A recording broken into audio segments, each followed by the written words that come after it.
Thanks to Kirk Muller. Pleased to be joined by Andrew Ference, who is a veteran of 500 games in the NHL and great playoff runs with Pittsburgh and the Calgary Flames. We all remember Andrew in 2004. And now with Boston, you're out with your knee injury, hopefully back real soon. But the big news, Andrew, on behalf of the NHL Players Association, you were really the point man for a get-together with Dr. David Suzuki.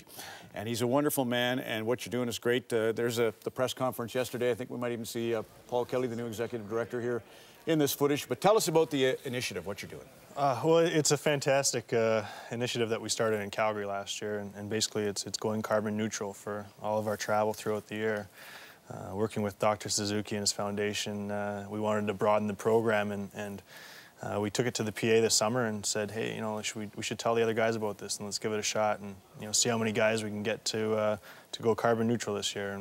And with the help of them, with the help of the foundation, we're hoping to get around 500 guys this year, and basically what going carbon neutral is, it's adding up how much emissions we're putting into the air during our travels, during our charter flights, the buses to and from the rinks, and we're offsetting it by buying carbon credits through Planet Air. Every time we use oil, gas, or fossil fuels, it's a sin. So you're suggesting we can pay for something. What are we paying for? How are you using the money? How much? And where does it go? Well, you pay by the ton. Our tonnage was averaged out around the NHL as 10 tons per player. Through Planet Air, which offers gold standard credits, which is very important, we're sending every single dollar that we put into projects in Madagascar, India, and Indonesia, which will produce clean energy. It's not a perfect system because we're not able to reduce the amount of emissions that we put in, but we are contributing to clean energy in parts of the world that really need it. So in a sense, we're balancing out our sins with building something that is going to produce clean energy. It's a neat story about how you got involved with Dr. David Suzuki. Tell us that, and then maybe what prompted you to take it a step further with the foundation. Well, an offbeat article from the Toronto Star asked me who I'd love to have breakfast with, and they said I couldn't pick Don Cherry, so I said Dr. Suzuki, and sure enough, a week later, they called up and said, you know, David's in town in Calgary at the time. Would you like to have dinner, or like to have breakfast? And of course, I jumped at the opportunity and met with him. And as you know, he's a marvelous guy and somebody that I've looked up to for many years. And when you meet somebody that you have high expectations of and they exceed those expectations, it's pretty special. So, I mean, the enthusiasm to go forward, a lot of it comes from him. I mean, here's a guy that has fought for what he believes is important for so long, and I feel like the least we can do is take action on some of his lessons. Can't let it pass. Did they really say you couldn't pick Don? No. Because okay.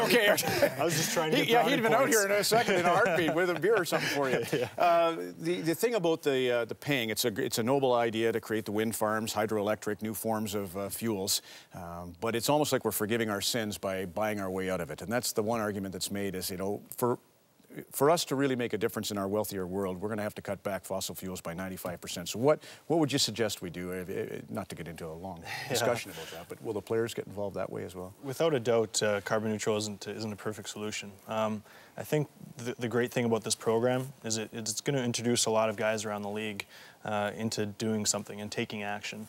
And you know, some guys are going to take it to greater extremes than others. And like myself, you know, you change around some of your household appliances, you know, lights, the vehicles you purchase, the way you shop, the products that you choose to buy. But like you said at the end of the day, you know, riding your bike to work, you know, is a great way. Using mass transportation, you know, it really is a snowball effect, and that's what I think the power of this program can be. Is going carbon neutral is really an introduction into taking action and doing something, and it's amazing how if you change one part of your life and get off your butt and do something about it, how it'll snowball into something bigger. And like you said, reducing and consuming less is by far the most important thing. We only have about 90 seconds, Andrew. You said on this next thing we're going to talk about right to play, which everybody I think is familiar with. Johan Olaf Koss created this great initiative to bring play to children and disadvantaged kids, AIDS orphans around the world. Here you are in Africa this summer with Steve Montador in Tanzania. Talk about hitting the reset button, the stress of your NHL career, and why you keep finding time for such affairs. Well, this is, I guess, one of those things about action as well. I mean, sport has done so much for me in my life, and the fact that Right to Play is over in these countries, giving these kids the opportunity to learn the great lessons that sport has to teach, and also to raise awareness for so many issues that they have. it's impossible to say no to. I mean, I had to get involved and give back to what this world has given me. So to go over there and visit and be a part of all the great things that Right to Play it was an honor for me, and it really, like you said, hits the reset button. It brings you back to reality, and you come back with a brand new view on life and on what's important and what the priorities in our lives really should be. And a lot of people, let's face it, in North America really need to give their priorities a really good look. There's a lot of people in the world that like we're seeing right here, that are going through some serious hard times, but they find happiness and wherever they can, and it's a real inspiration to meet all these kids. It kind of brings a tear to my eye seeing how awesome they are, and those memories are fantastic.